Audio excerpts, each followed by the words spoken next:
Hello বন্ধুরা, সকলে কেমন আছো? আশা করি সবাই ভালো আছো। এসো আজকে রেসিপিটা শুরু করা যাক। আজকে আবারও হাজির হয়েছি তোমাদের জন্য একটা নতুন রেসিপি নিয়ে। তো চলো উপকরণগুলো দেখিয়ে দিই। এখানে আমি 50 গোবিন্দভোগ চাল আর এর মধ্যে 5টা এলাচ একসাথে আমি মিক্সিতে গুঁড়ো করে নিয়েছি। কি বললাম বুঝতে পারলে তো? গোবিন্দভোগ চালটাকে গুঁড়ো করে নিয়েছি, ওর মধ্যে 5টা এলাচ দিয়ে গুঁড়ো করেছি একসাথে। এখানে 1 প্যাকেট আমি দুধ নিয়েছি, 400 গ্রাম চিনি নিয়েছি, আর 10টা কাজু বাদাম নোড়া দিয়ে থেতো করে নিয়েছি, গুঁড়ো করে নিয়েছি, আর 10টা পেস্তা মানে কাঠবাদাম এটাকেও গুঁড়ো করে নিয়েছি। এখানে আমি একটা স্টিলের কড়াই বসিয়ে দিয়েছি, দিয়ে আমি কড়াইয়ে দুধটা গরম করতে দিয়েছি। দুধটা গরম হোক, ততক্ষণ আমি ফিরে আসছি। দুধটা ফুটতে লেগেছে, ফেপে উতলে পড়ছে, তার জন্য আমি গ্যাসটাকে কমিয়ে দিচ্ছি। গ্যাসটাকে কমিয়ে দিলাম। এবার আমি যে 50 গ্রাম চাল আর এলাচটা গুঁড়ো করে রেখেছিলাম একসাথে ঢেলে দেবো না, অল্প অল্প করে ঢালবো আর নাড়তে থাকবো। এই দেখো অল্প অল্প করে দিচ্ছি আর নাড়তে থাকবো। আবার দিব অল্প করে, এরকম করে দেব।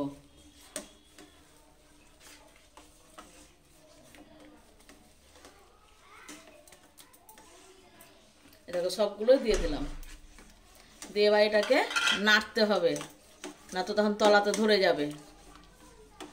গ্যাসের আঁচটাকে এবার একটু বাড়িয়ে দেব,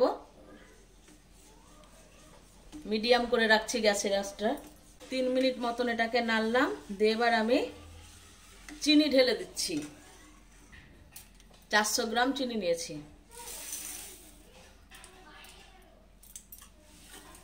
চালটা অল্প অল্প করে দিয়ে ঢালবে, নয়তো গোটা হয়ে যাবে। আর সঙ্গে সঙ্গে এক হাতে চাল ঢালবে, এক হাতে নাড়তে হবে, নয়তো চালের গুঁড়োগুলো তখন গোটা গোটা হয়ে যাবে, তখন কিন্তু খেতে ভালো লাগবে না।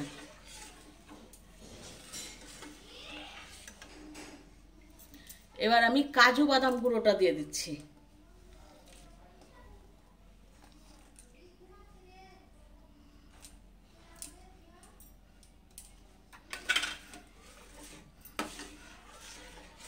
দিয়ে অনবরত নাড়তে হবে।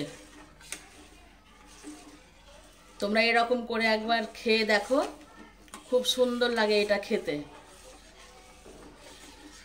আচ্ছা, তোমরা দেখছো ভিডিও কিন্তু লাইক করছো না, কি ব্যাপার? আমার ভিডিও কি ভালো লাগছে না নাকি?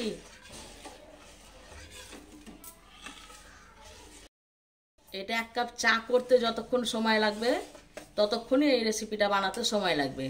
খুবই কম সময়ের মধ্যে। তোমরা দেখতে পাচ্ছ দুধ বসিয়ে দিলাম, দুধটা ফুটে উঠলো, চাল দিয়ে দিলাম, আবার ফুটে উঠলো, চিনি দিয়ে দিলাম, আবার ফুটে উঠলো, তখন কাজু বাদাম দিয়ে দিলাম, দিয়ে আবার একটু ফুটে নিলাম, দিয়ে গ্যাস অফ করে তখন আমি পেস্তাটা দিয়ে দেবো। তাহলে দেখছো তো 10 মিনিটও সময় লাগছে না, 7 থেকে 8 মিনিট মতন সময় লাগছে এটা রান্না করতে। তো তোমরা এইভাবে একবার রান্না করে খেয়ে দেখো, খুব সুন্দর লাগবে খেতে। কিন্তু এইটাকে বন্ধু গরম গরম খেলে হবে না, এটাকে রান্না করে আমি বাইরে একটু ঠান্ডা করে নেব, যেহেতু খুব গরম তো আবার ফ্রিজেও ভরা যাবে না। দিয়ে তখন আমি ডিপ ফ্রিজে কি এমনি নর্মাল ফ্রিজে আমি ঠান্ডা করে নেব, মোট কথা ফ্রিজে রেখে, দিয়ে তারপরে তখন পরিবেশন করব। এটা ফ্রিজে রেখে ঠান্ডা করেই খেতে ভালো লাগে। একটু গ্যাসের আঁচটাকে আবার একটু বাড়িয়ে দিয়ে আমি একটু ফুটিয়ে নেব এবার বেশি করে।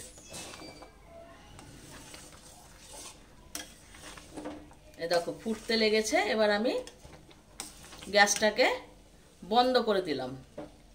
গ্যাসের আঁচটা বন্ধ করে এবার এই পেস্তাগুলোকে আমি দিয়ে দিচ্ছি, গুঁড়ো করে যেগুলো রেখেছিলাম।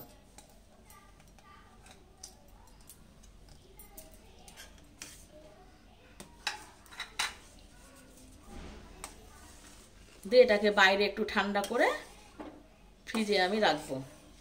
তাহলে কেমন লাগলো বন্ধুরা তোমরা অবশ্যই জানাবে। আজকের মতন বিদায়, আবার কালকে দেখা হচ্ছে।